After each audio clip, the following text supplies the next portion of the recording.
खुलुमबाय बडोलेण्ड इंखं television studio आं ललिता गयारि दिनै मोनाबिलिनि गाहाय रादाबफोराव दङ। गुरुखौथि जाथायनि सायाव डक्टर हेमन्त बिश्व शर्मानि हेंथायै होनाय केसखौ पुलिसआ रेजिस्टार खालामनांगौ होननानै बिजिरसालियाव बिथोन होदों। चिरांनि खुमुरसालियाव 43 किल'ग्राम मै बेदरजों लोगोसे सानै हमजादों। कर्नाटकनि थानाराजा जिल्लायाव सोनाब बंगनि साबा लेबारा थैदों। पान्जाबनि अमृतसराव सासे BSFनि जवाना साबा जवानखौ गावथारनानै गावबो थैदों। काछारनि उत्तरबनाव 3 कौटि बान्था फोसावजानाय मिरु मावबादानि दैदेनगिरि हमजादों। इन्डियान आर्मियाव आनफिट जानाय तामिलनाडुनि सासे लाइमोना इउक्रेन आर्मियाव। दानिया फैदो आबुं रादाबाव।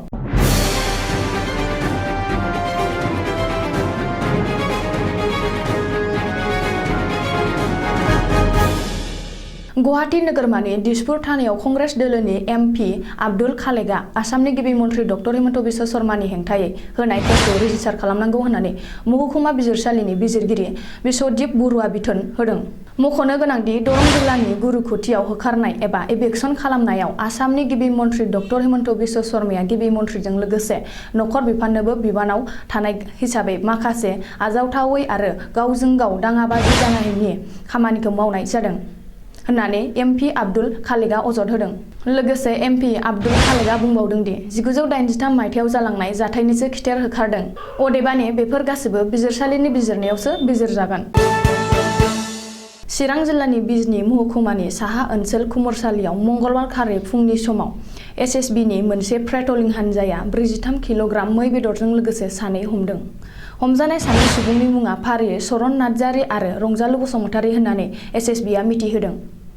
आथिखालाव SSBआ हमनानै मोननाय सिजार आरो सानै सुबुंखौ बलामगुरि थानायाव गथायबाय होननानै सुलुङाव मिथिहोदों।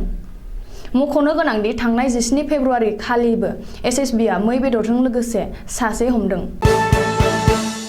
कर्नाटकनि थानाराजा जिल्लायाव बिखालु मादाहाली गामियाव गुफुर अन्थाइ हाजो जावफुबाय थानाय समावनो हरखाबै गोजौनि हाब्राङा गिसिखानायाव सोनाब बंगनि साबा लेबारफोरा फबसिन जानानै जायगायावनो थैदों आरो गोबां जोखोम जादों। लोगोसे गंथाम डाम्पार गारि आरो गंसे JCBआबो फबसिन जादों होननानै पुलिसनि सुलुङाव फोरमायदों। थानाराजा जिल्लानि SSB शिब कुमारआ खौरांगिरिनि सिगाङाव फोरमायनाय बादिब्ला बै जायगायाव हा बिगोमाफोरा सोरखारनि जेबो गनायथि लायालासेनो इलेगेलै बे हाबाखौ मावदों आरो बेखायनो जेबो रैखाथि गैयाजासे खामानि मावहोनाय बिगोमाफोरनि सायाव नखर बिफाना नांगौ बायदि राहा लागोन होननानै फोरमायदों। पान्जाबनि अमृतसर काछायाव थानाय 144थि बेटेलियन BSFनि गाहाय मावख'आव दुखुनांथाव जाथाय जादों। कर्नाटकनि थागिबि कनस्टेबल चेताम्प SKआ मानिबा जाहोनाव रागा जोंनानै मेसआव ओंखाम जाफुबाय थानाय साबा सुबुंखौ गावनि सार्भिस राइफलजों गावथारदों आरो उनाव गावबो गावखौनो फोथैनानै लादों। गावखौ लाफानानै गासै साबाया जायगायावनो थैदों आरो सासेखौ गोब्राब हालोदाव देहा फाहामसालियाव दैथायहरदोंमोनब्लाबो नाथाय उननि समाव बिबो जोबथा हां लादों होननानै सुलुङाव फोरमायदों। बे जाथायनि सायाव नायबिजिरनो आथिखालाव BSFनि गोजौ थाखोनि मावख'गिरिनो बिबान होनाय जाबाय होननानै सुलुङाव मिथिहोदों।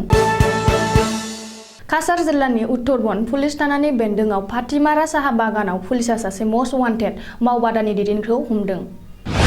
जायनि थाखाय पुलिसआ खौरां होनाय एबा हमनानै होनो हायोब्ला 3 कौटि रांनि बान्था फोसावदोंमोन। हमजानाय मावबादानि दैदेनगिरिनि मुंखौ अरुण कुमार पटाचायर होननानै पुलिसआ मिथिहोदों। लोगोसे काछार उत्तरबननिनो थागिबि आकाश अरं मुंनि सासेखौबो पुलिसआ एरेस्ट खालामदों। बिसोरनिफ्राय पुलिसआ गंसे लेपटप आरो नोगोद 3,60,000 रांबो जब्द खालामनो हादों होननानै सुलुङाव फोरमायदों।